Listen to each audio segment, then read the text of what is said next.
In a remarkable turn of events, Tesla short sellers are down more than $5 billion in the past only 5 days, as stock has rallied 40% since the company reported their earnings after the bell on April 23rd. Now, Tesla stock was up about 15% today, alone after the report that the EV maker has won approval to deploy full self-driving autonomous software in China. Now, again, it is a remarkable turn of events because if you look on the monthly chart, which is about to close, we have this nice bullish hammer candle, and the catalyst of it all was the daily buyers,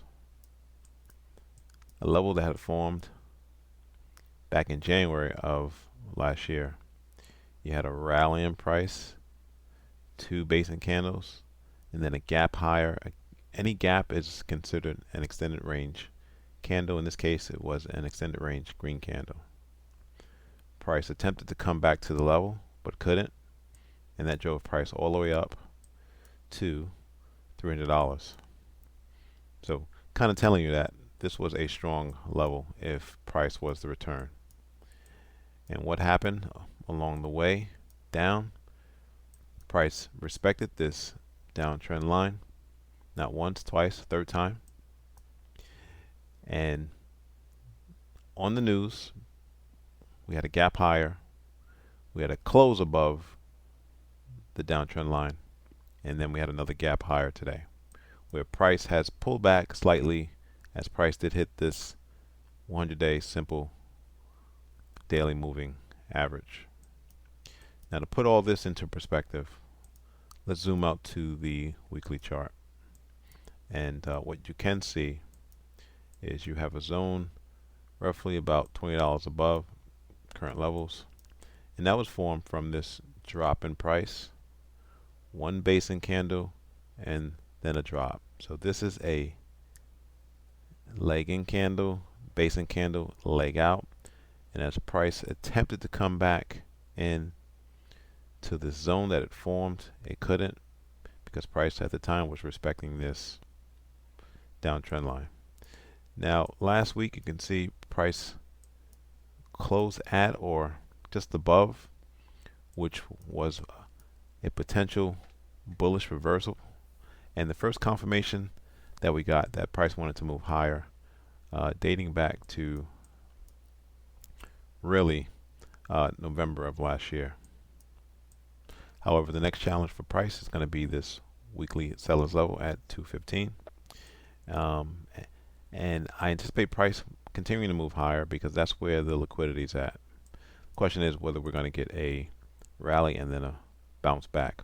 A lot of it depends on subsequent news from Elon and Tesla themselves. With that said, let's kind of look at some of the news. So stock was down more than 40% on the year entering its first quarter earnings report, as weak fourth quarter results and lower than expected first quarter vehicle deliveries had weighed on the fundamental story of Tesla. Now, the turnaround has come through thus far, punishing shorts on the stock to the tune of nearly $3 billion in losses in Monday's trading day alone. In fact, 2 million new shares have been shorted in the rally over the past week, so people are shorting as the price has rallied, which is only putting fuel to the fire. However, investors are still up 4.1 billion on their short positions against Tesla this year because it's down 40%. Now, here's a JP Morgan automotive equity research analyst. He states the following. We expect Tesla shares may be rescued near term from the efforts of lower near-term earnings expectations on account of efforts to refocus attention on autonomous robotaxi and the proclamation yesterday that certain new product introductions previously planned for second half of 2025 will be accelerated in an effort to rekindle growth. And I think they were potentially talking about the cheaper Tesla car. All right, so kind of with that said, turn of events, you had buyers step in. Look for your next target coming at the weekly sellers level at $215. Thanks for watching. Subscribe. Please like the video.